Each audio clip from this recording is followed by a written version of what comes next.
All right, welcome back to the channel. It's your boy Fanon, and in this video, we're going to be in the 135-pound division where Gervonta Tank Davis is looking for a new opponent and should be making that announcement fairly soon.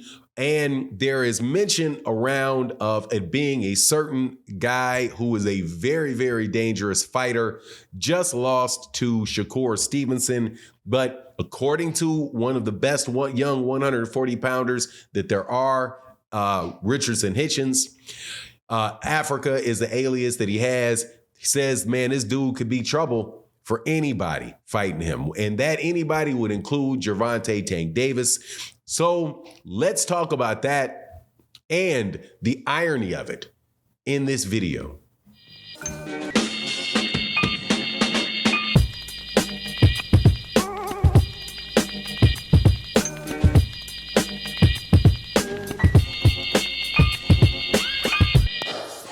All right, welcome back to the channel. It's your boy Fanon, and in this video, we're going to be in the 135-pound division where I want to talk about a potential opponent for Gervonta Tank Davis in his next fight, and it is a guy who should be in very good standing in the boxing world right now.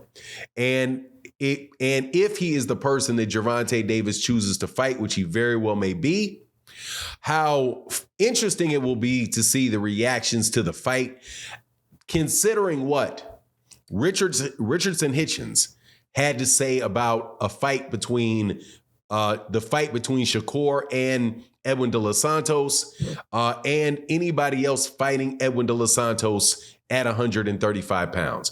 Now, before I get into the details of it, let me welcome you back to the channel. If you're new to the channel, please accept my invitation to hit the subscribe button, hit the bell icon so you can be notified of when we release more videos.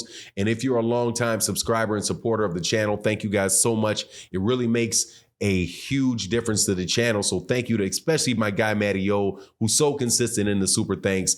Thank you to everybody that comes by the live streams. But let's get into this because I think this is interesting to me, an important conversation to me, because we talk a lot about the 135-pound division because there's a lot of really big name fighters in the division, right? And by that, I mean, when I say big name fighters, I'm not saying these guys are huge draws or, you know, everybody's a superstar in boxing and all. I'm not saying all of that. I'm saying guys that we all know, the people that watch these videos that are on YouTube talking about boxing, the people that we know and the people whose fights we watch and look forward to fighting, right? You have Gervonta Davis, who was looking to get a fight in at the top of 2024 is what he said. And names have come up. And one of the names that have come up from him is a guy named Edwin de Los Santos.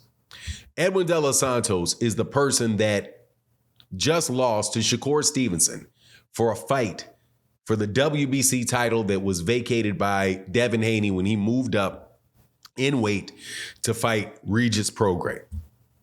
And Richardson Hitchens made observations about the fight and about the fight with Shakur Stevenson that said that he had told Shakur Stevenson that Edwin de Los Santos is a special fighter in a certain way. And that he is, according to Richardson Hitchens, very twitchy, and he's always kind of throwing your timing out with feints, and he has the ability to hit you with something that is very, very big at any time because he's such a twitchy fighter, and that he had warned Shakur Stevenson about that going into the fight, and Shakur Stevenson had dismissed what he had to say. And he felt, Hitchens felt, that Richard Hitchenson felt that once Shakur got into the fight with De Los Santos, that he immediately realized that, and that how strong he was, and that if he hit you, that he really could, if you're going to get hit by Edwin de Los Santos, you better have a very, very good chin. Otherwise, he can really hurt you. So Shakur Stevenson realized that very early in, to fight, and that's what made the fight go long and made the fight be a very boring affair, because Shakur Stevenson was not willing to engage with him because of those attributes that he had.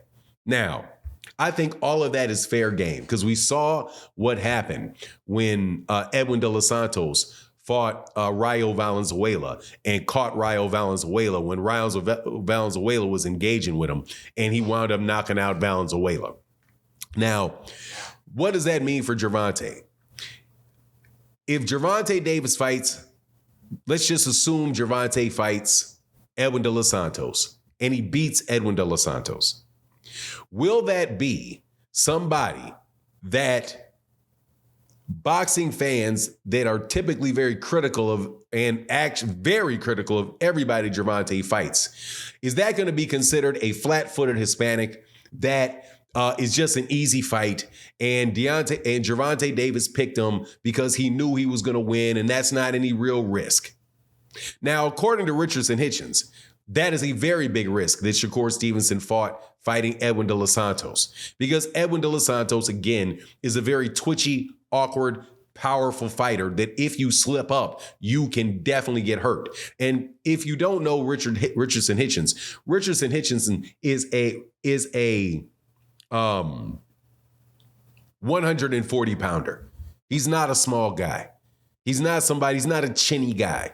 He's somebody that if he's sparring somebody that he typically fights in 135 pounds, he knows he's obviously been hit by the guy. Like, no, man, that dude right there can cause you a lot of problems. So what that says to me is that there are a lot of fighters, and the ones that I recognize this to be the case with, oftentimes are guys from South America, the people from Caribbean countries, Dominican fighters, Cuban fighters, for sure, Cuban fighters, Puerto Rican fighters, the South American fighters, like guys from Argentina, guys from Venezuela, guys from Panama, people that come from countries that have boxing backgrounds and a boxing culture there, but their style of fightings are from that culture and more awkward, right, than you would get in your what people typically call the Black American style or the Mexican style or the Europe or the UK style. And it also goes to the fact that, a lot of fighters are not going to be given credit because for who they are, because people they just have never seen them fight before, right? And that's like, we got a fight coming up this evening that something really funny may take place in with